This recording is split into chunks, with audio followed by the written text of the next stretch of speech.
how can you help my husband and I be less reactive with our kids?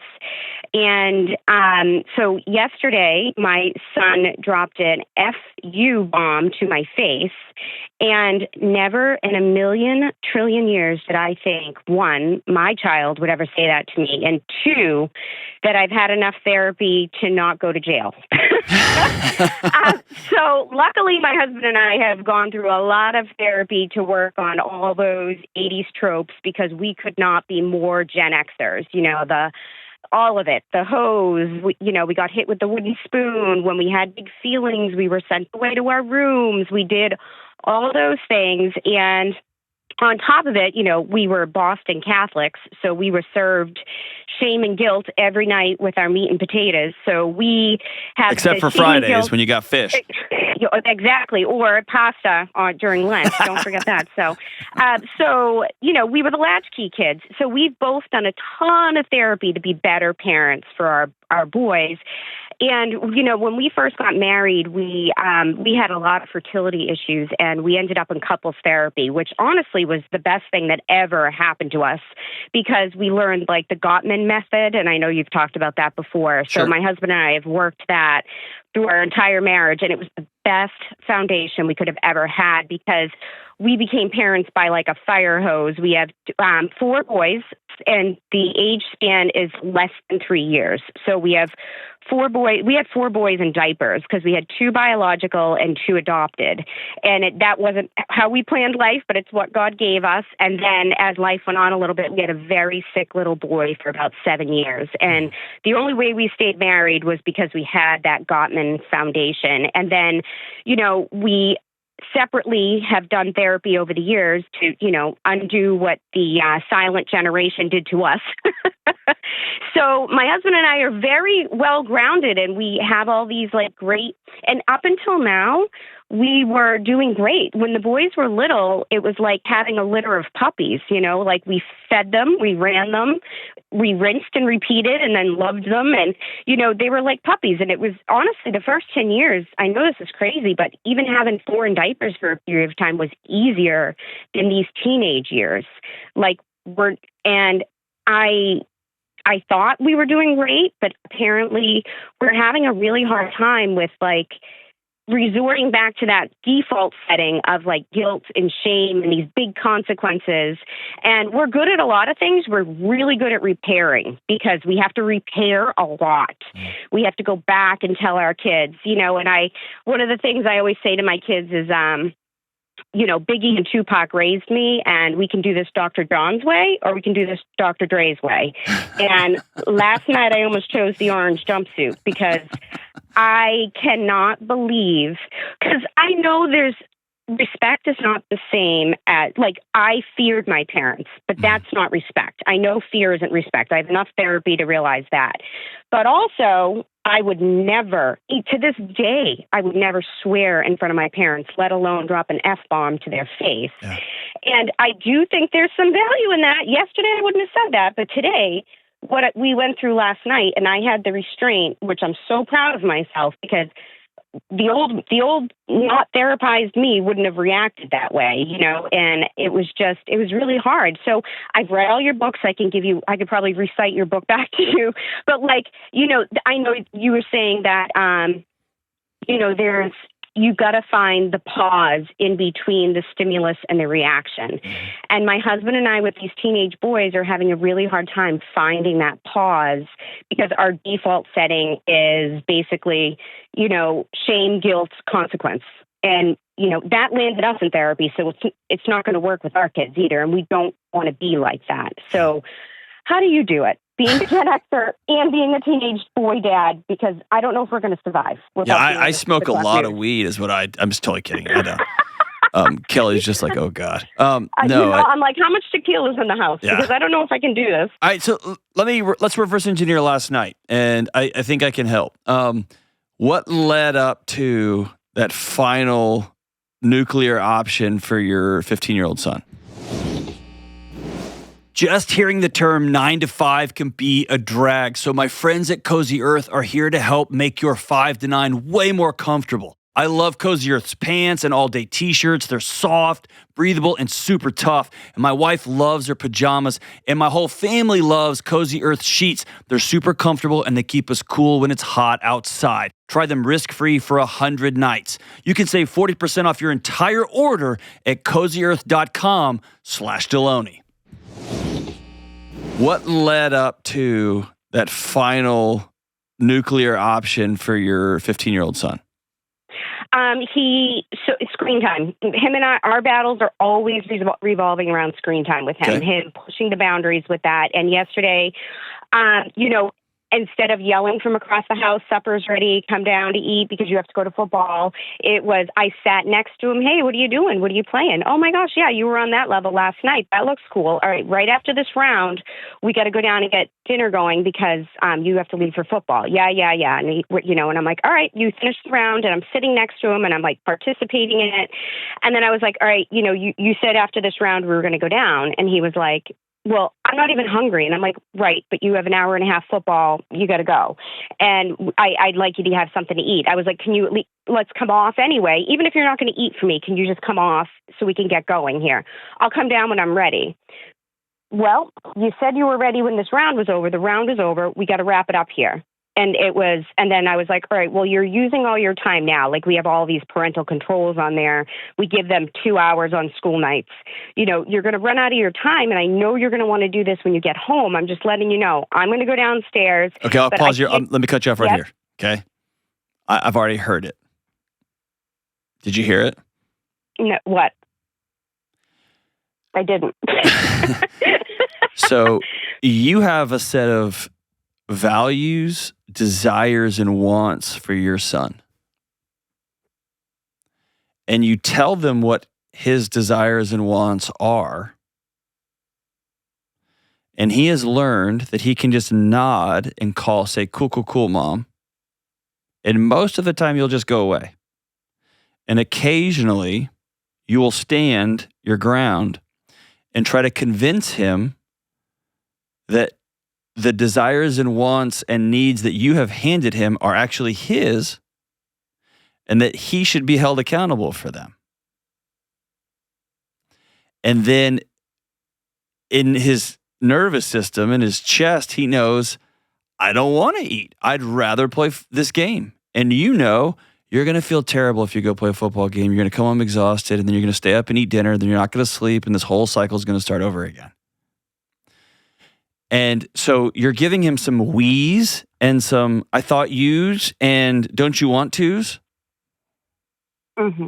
And what a 15-year-old desperately needs is two things: really firm boundaries and the lived experience of a consequence. And you're uncomfortable with both because one of them feels like the fear you grew up with. And one of them feels like, if my son is hurting, I feel that pain in my chest. And somehow I have failed my son. Mm-hmm. And neither of those things are true. Mm-hmm. And so the way you've described the Gottman method, the way you've described your therapy, has all been this thing that you've experienced at arm's length.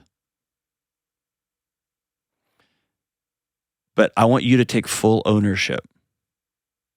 Your house is different now than the one you grew up in because you and your husband have done a bunch of work and y'all are different people now. Not because you have the Gottman method. The Gottmans didn't do anything. They put a program out there. Y'all did it. Y'all experienced it. The therapist doesn't come to your house and change the way y'all fight and say you're sorry. Y'all have done that. And so for the first time in your whole freaking life, I want you to pat yourself on the back and say, I have done a whole bunch of work and I'm grinding it out and I am proud of myself. Say those words. I am proud of myself. I am proud of myself because I didn't go to jail yet. No. Because I cannot believe, I am proud of myself because I cannot believe I didn't react because it goes so against my grain. That's awesome. No, but here's the thing. Here's what comes next. You and your husband circle back up tonight. and you sit down with your 15-year-old, and your husband says, no man says those words to my wife, period. Ever. Especially not in her house. Apologize to your mom. And because y'all have done a good job with repair, he has a roadmap for what an apology looks like. I'm so sorry, Mom. And then your husband says there is some extremely strict consequences for this action. You chose to say F you to my wife, to your mother.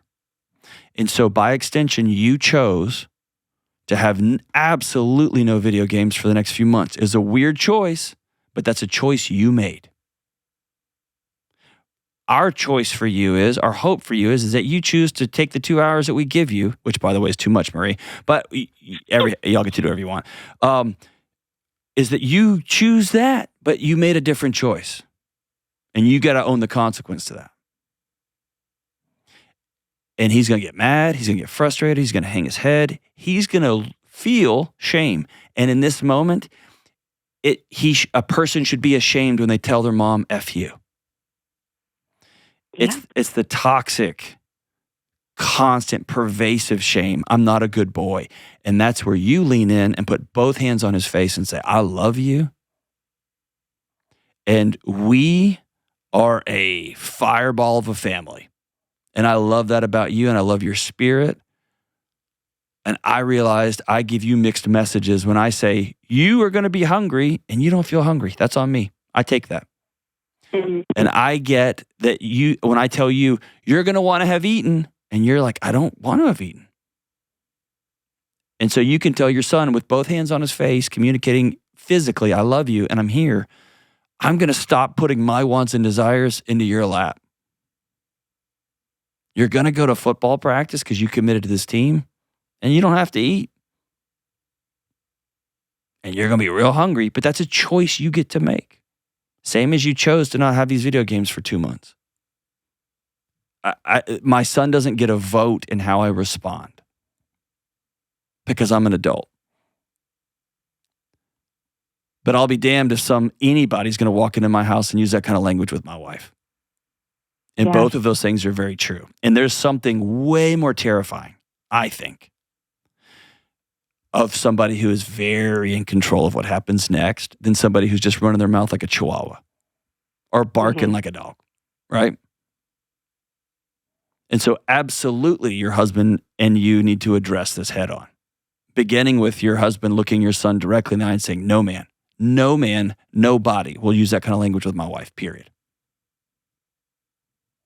And then the choices that your son made is how he chooses the consequence. If you go in there and be like, I'm taking away this then you've pitted him against himself. If you go in there and say, you chose this, and so that means you chose this consequence, then he gets to live with the consequences of his actions. His choices have consequences. Yeah. And that doesn't make you a bad mom. And one blow up from there's a reason we don't let 15-year-olds buy beer, because they're 15. That doesn't mean that you get an F on your parenting scorecard. The fact that you didn't go nuclear says you got an A. Yeah. He's had to sit in that all day, what he said to his mother. That's powerful. Yeah. Right? Yeah. So hear me say this. Mothers don't even get that kind of language. Listen, Mama, you did good. Mom, you did good. It's got to be addressed. We're not going to talk like that in this house. But we're going to make our boundaries, the chosen behavior we want, very clear. Don't we want to be, okay, I think we're going to be done after this level. We're not going to do that. A 15-year-old can't, a 15-year-old, that's too vague. The game is off in 5 minutes. I would choose to save because I, your parent, am turning this game system off. Period. Dinner is going to be on the table for you to eat before your game. If you choose not to eat, cool. You're choosing hunger. You're choosing to have less performance on the field. Great. You're 15. You can live with that chosen experience. It's a weird choice, but choose it. and you chose to drop the mother load of F-bombs in here, there's a chosen consequence. And know that those kind of explosions are the end of a skill set. They're not a character defect. I have a lot of compassion for 15-year-olds that just explode. I've gone as far as I can. You're telling me that I feel this. You're telling me that I want this. You're telling me that we should want to do this together. I don't feel any of those things. Boom. Instead of the adult coming in and saying, I'm the adult. Game system's off. I'm the adult. Dinner's on the table. I'm the adult. Football practice starts. You made a commitment. We leave in 5 minutes. I'm the adult. And kids can anchor into firm boundaries like that. And that doesn't make you a bad parent. That makes you, as Dr. Becky says, the most sturdy parent possible. So, high five for you for not reacting and nuking the house and burning down a 15-year-old. 15-year-olds should not talk like the way to their parents. 100%. Wouldn't happen in my house, wouldn't happen in any other house. But we're going to respond to it as adults. Responding to a child as a child is exactly, it meets their nervous system right where it's at. I'm proud of you, Marie. The next move is you and your husbands. Firm boundaries, firm consequences, and firm choices.